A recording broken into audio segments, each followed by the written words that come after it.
We are joined by Bankrate financial analyst Stephen Cates. Stephen, welcome. So the National Association of Realtors says that median price for an existing home right now in America is upwards of $423,000. But the latest Case-Shiller Home Price Index out this week, it shows the smallest increase in 2 years. Is that a hopeful sign for people looking to buy?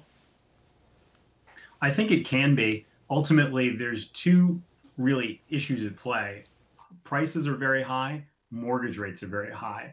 And so even if we may start to see home prices stop going up or even start to go down, high mortgage rates are still going to be a bit of an issue for many Americans who may not be able to actually cover a mortgage payment that is going to be high.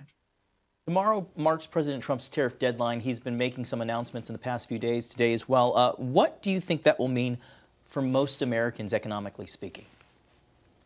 Well, any deals that are done or not done that come in the next few days are unlikely to probably have a huge impact in the near term. What we've all noticed is how long it's taking for some of these tariffs to manifest themselves into the end consumer prices. So deals that were done and tariffs introduced earlier this year in April and May, we're only now starting to see prices increase. And we are seeing retailers and businesses here in the U.S. eating some of those costs and not passing as much on to consumers as originally thought. Yeah, the Federal Reserve's preferred measure of inflation out today shows a 2.6% year-over-year increase in June. I'm wondering your reaction to that and how tariffs are affecting some consumer prices.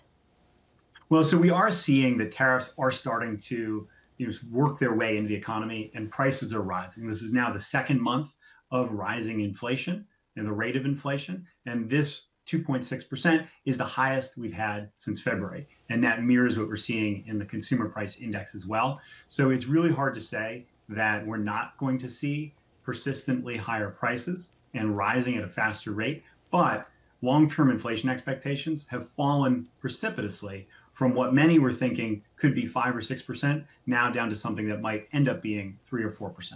Stephen, in the minute or so that we have left, if you can, just go ahead and pull out your crystal ball tomorrow. We'll get the figures from the July jobs reports. What are you anticipating?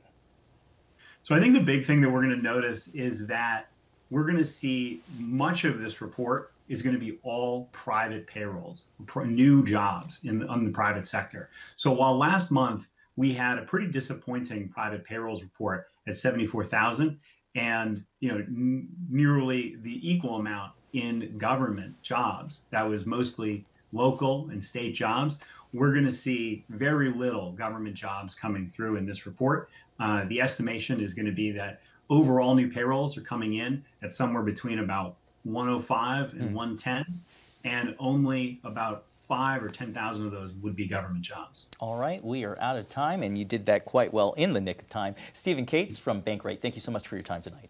My pleasure.